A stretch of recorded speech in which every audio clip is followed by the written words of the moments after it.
Hi, so because of my evil plan for world domination and to be the centre of the universe for energy generation, I need two big wooden wheels. There's quite a few ways of going around that. But the way I thought I'd do it actually is using a technique called cold moulding. Cold moulding is actually brilliant. We've used it before when we made a skateboard, but it's used all over the place. You see it in furniture, you see it used as boats for the stem, keel and ribs, and you'll see it in roof trusses. All it really is bending bits of wood and gluing them together. When you bend the bit of wood and apply the glue, it keeps its bend, and it keeps its bend perfectly. Now, a lot of the time, people are worried about things like that, and I don't know why, because it is essentially really simple stuff. You need a mould. And when you say a mould, it's just rough and ready. This is my mould. It's a semicircle, and it's obviously made out of scrap timber that I've screwed to the bench in a semicircular shape. That's the mould. And what I'm going to do is take these thin bits of wood, which are cut from plywood. They're 5mm thick, 2.4 metres long, and they've got a nice arc to them when they bend. Now, being 5mm thick, if I try to bend them too far, they're of course going to snap. If I have a tighter radius of curve, well, I want thinner timber. If my radius of curve isn't particularly great, I can glue up thicker timber. I have to glue as many pieces.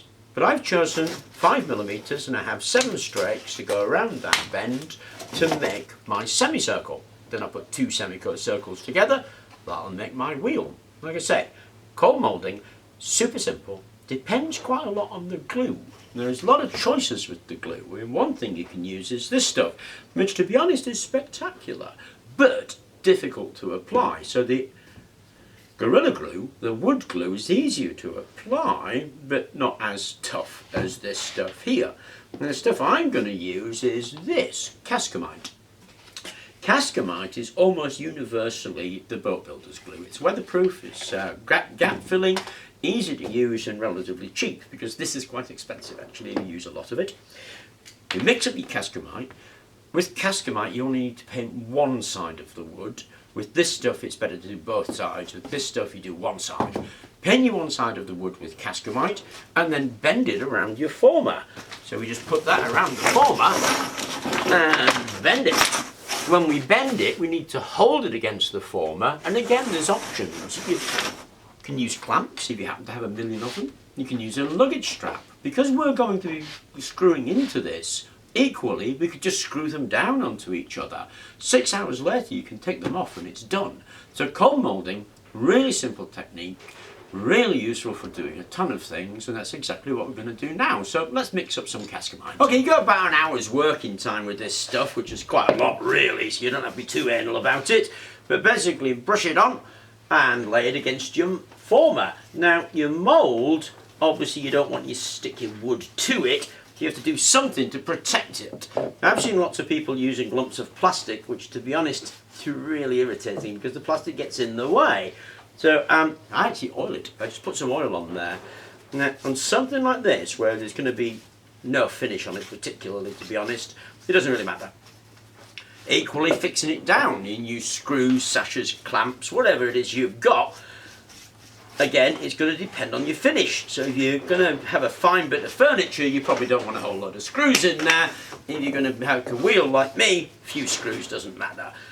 Equally, the finish doesn't matter. Now, I've found that the oil will come off relatively easily with a bit of acetone. So I give the wood a clean with acetone and then get a finish on it.